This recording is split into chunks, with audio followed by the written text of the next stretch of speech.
नमस्कार, मी अमोल जोशी. किस्सा इलेक्शनचा या खास कार्यक्रमामध्ये तुम्हा सगळ्यांचं स्वागत.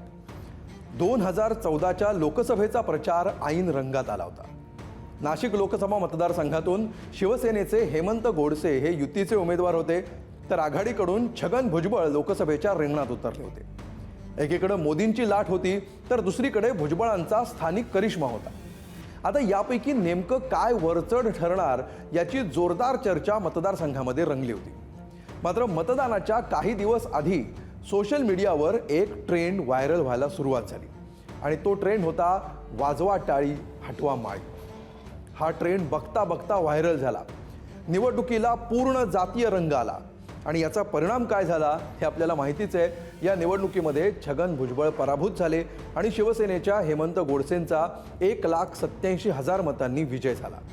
त्यानंतर 2019च्या लोकसभेतही पुन्हा हेमंत गोडसेंनाच नाशिककरांनी खासदार म्हणून निवडून दिलं.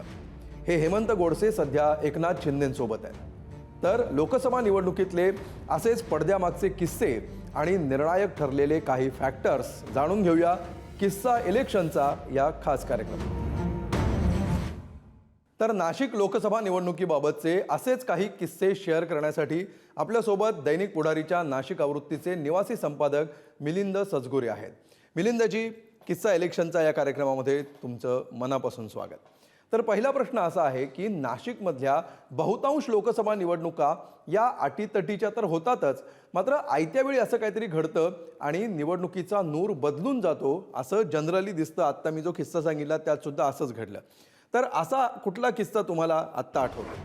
हां, 2009च्या आसपास राज ठाकरेंची नाशिकमध्ये प्रचंड क्रेज होती आणि राज ठाकरेंच्या जवळपास ते 3 शिलेदार त्यांचे विधानसभेत निवडून आलेले, नाशिक महापालिकेमध्ये त्यांची सत्ता आलेली आणि अशा पार्श्वभूमीवर 2009ची निवडणूक लागली.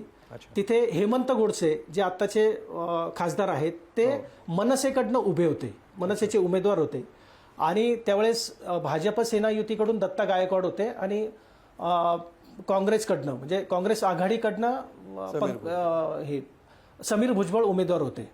तर तेव्हा असं झालं की तेव्हा देखील 14ला जो चमत्कार झाला, तिथे एक ओबीसी विरुद्ध मराठा असा एक सामना झाला. तर त्या पद्धतीचं एक चित्र उभं केलं गेलं आणि त्या पद्धतीने प्लॅनिंग देखील केलं गेलं की समीर भुजबळांना पराभूत करायचं आणि मराठा समाजाचा उमेदवार निवडून आणायचा. पण त्याच्यामध्ये गोमाशी झाली की 2 मराठा उमेदवार होते आणि समीर भुजबळ एक माळी समाजाचे. तर तिथे नेमकं मराठा समाजाने कोणाला प्रोजेक्ट करायचं निवडणुकीत याच्यामध्ये थोडासा गोंधळ झाला आणि त्या गोंधळानंतर असा एक एकमुखी निर्णय झाला की शिवसेनेच्या दत्ता गायकवाडांना, कारण दत्ता गायकवाड हे सहकारातलं एक चेहरा होता आणि ते त्यांना चालवायचं अशा पद्धतीने निर्णय झाला. आणि मराठा समाज जसा जसा 1-2 वाजेपर्यंत असं चित्र निर्माण झालं की मराठा समाजाने जे ठरवलं होतं किंवा जे प्रोजेक्ट केलं होतं यांना दत्ता गायकवाडांना, तर दत्ता गायकवाड कुठेतरी कमी चालत होते आणि हेमंत गोडसे हे जास्तीच्या वेगाने चालत होते. आणि तिथे या मराठा समाजाच्या नेत्यांना लक्षात आल्यानंतर तिथे मेसेज फिरले गेले की आता गायकवाडांना थांबवा, गोडसेंना चालवा. पण तोपर्यंत उशीर झाला होता आणि निकाल लागायचा तो लागला. समीर भुजबळांनी बाजी मारली, ती केवळ 22,000. पण शेवटी असं आहे की तिथे मनसेला राज्यातला पहिला खासदार पाहण्याची किंवा अनुभवण्याची एक संधी होती. मात्र ते थोडंसं कम्युनिकेशन गॅप म्हणा मराठा समाजातल्या नेत्यांचा, तो तिथे कामास आला नाही आणि शेवटी समीर भुजबळ तिथे खासदार बनले. अन्यथा गायकवाडांऐवजी गोडसे चालले असते तर एक वेगळं चित्र 2009 त्यावेळी मनसेला संधी होती, मात्र ते काही होऊ शकलं नाही. म्हणजेच काय की काठावरचे विजय आणि पराभव ही नाशिकची खासियत आहे. यंदाचं चित्र सर तुम्हाला काय दिसतंय? सध्या कोणाचं पारडं जड दिसतंय आणि कोण आयत्या वेळी चित्र पालटवू शकतो किंवा ज्याला डार्क हॉर्स आपण पॉलिटिक्समध्ये म्हणतो किंवा स्पोर्ट्स? 2004 आणि 9ला अगदी काठावर दोघंही उमेदवार निवडून आले होते. पण 2014ला परिस्थिती बदलली. तिथे मोदी लाटेचा एक तर परिणाम होताच होता, पण मराठा विरुद्ध ओबीसी हे जे चित्र होतं तर त्याने निवडणुकीत इतिहास घडला आणि भुजबळ 1,87,000 पडलेत आणि 2019ला समीर भुजबळ हे जवळपास 3 लाखापेक्षा अधिक मताधिक्याने पडलेत. तर हा ट्रेंड बदलत गेला. बघा, आताचा जिथपर्यंत तुम्ही विचारता आहात 2024चा विषय, तर मुळात ही जागा आता शिवसेनेच्या शिंदे गटाकडे आहे आणि शिंदे गटाला ही जागा लढायची आहे, पण तिथे हेमंत गोडसेंशिवाय दुसरा चेहरा नाहीये. बरोबर.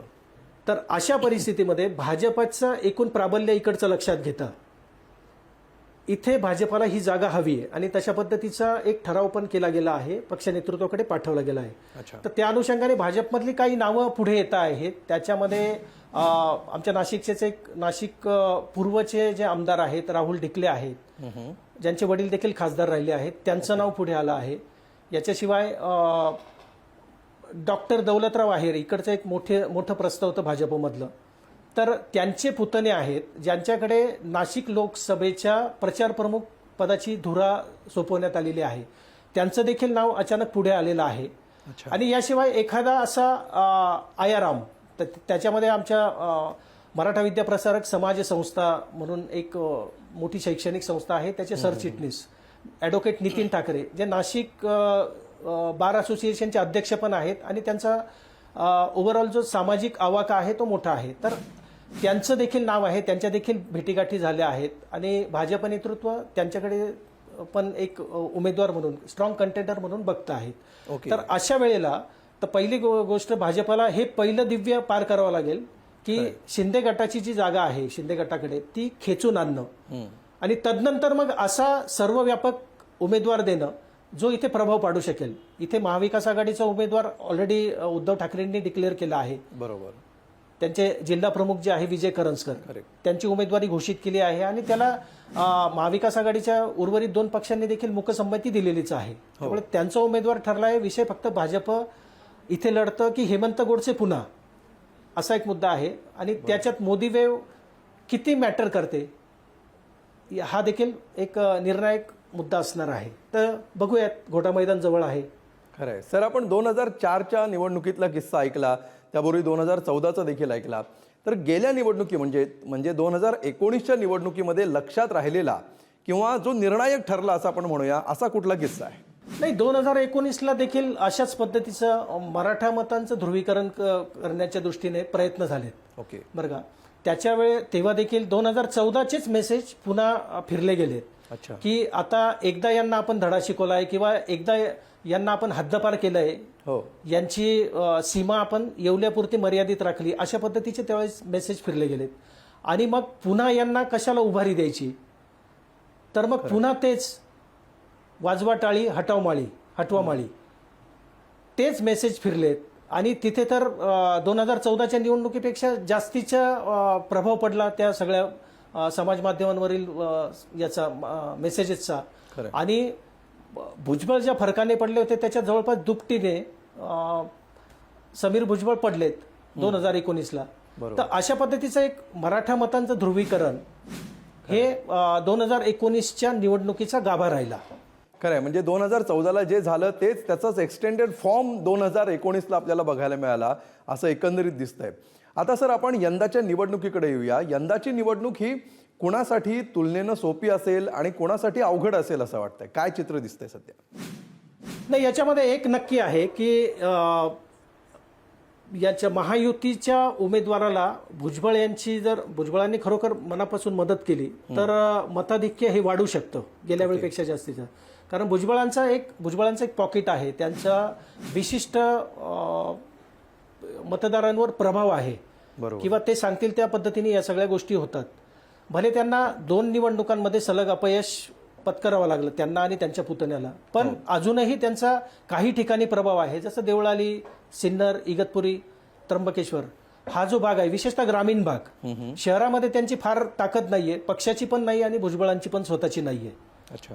पण ग्रामीण भागामध्ये जे नाशिक लोकसभेचे पार्ट अँड पार्सल ठरतात, तर ती क्षेत्र जी आहेत तिथे भुजबळांच्या शब्दाला आजही मान आहे.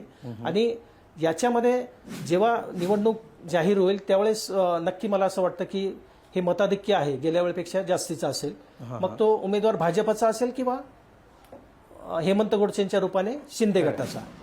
धन्यवाद सर. म्हणजे एकूणच आपण बघतो आहोत की आयत्या वेळी खेळल्या जाणाऱ्या खेळी आणि उमेदवार कोण असणार या 2 मुद्द्यांभोवती नाशिकची निवडणूक फिरणार असं सध्याचं चित्र आहे. तुम्हाला काय वाटतं? सध्या नाशिकमध्ये कोणाचं पारडं जड आहे आणि येत्या लोकसभेला नाशिकची जनता कोणाला पसंती देईल?